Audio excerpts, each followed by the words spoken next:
By now, most of us will have seen the clip featuring Running Up That Hill from Netflix's Stranger Things. Breaking records, Season 4 has received over 1 billion viewing hours, making it Netflix's most-watched show. From TikTokers to radio fans, millions have now seen that nail-biting showdown between Max and Vecna in the first installment.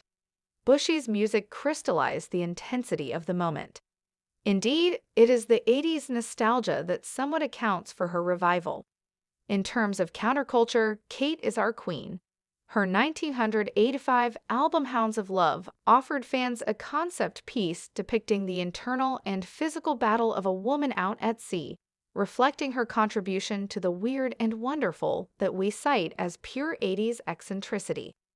On a technical level too, the zeitgeist she promotes traverses the boundaries of just sentiment to pioneering musical innovation. Her sampling of electronic music combined with a familiar synth creates a sound that just feels homely. In fact, it is Kate who first used the wireless microphone, later important to contemporaries such as Madonna, reinforcing how her career is almost a caricature of 80s sentiment and technology. That sweet sting for an era of fluorescent clothes and perms, which her music embodies, has drummed up enormous popularity. In short, Bush provides us with a portal to a lost time, making her the obvious choice for any 80s soundtrack. Next, one must always acknowledge Kate's position as a pioneer in the female music industry.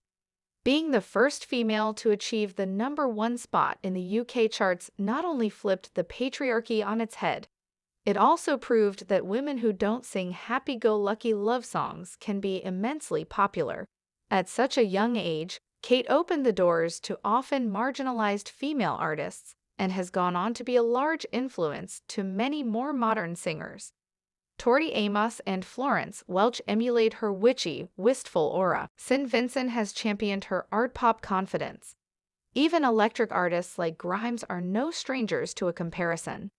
Not only an inventor, but the original influencer, it is clear that our irresistible attraction to Kate stems from the monopoly of artists inspired by her. It is one thing to be liked, but something more to birth a race of inspiring musicians. Regardless of the decade or genre, Kate's outsider status creates a world of acceptance and tolerance for any fan who has ever felt, well, a bit different.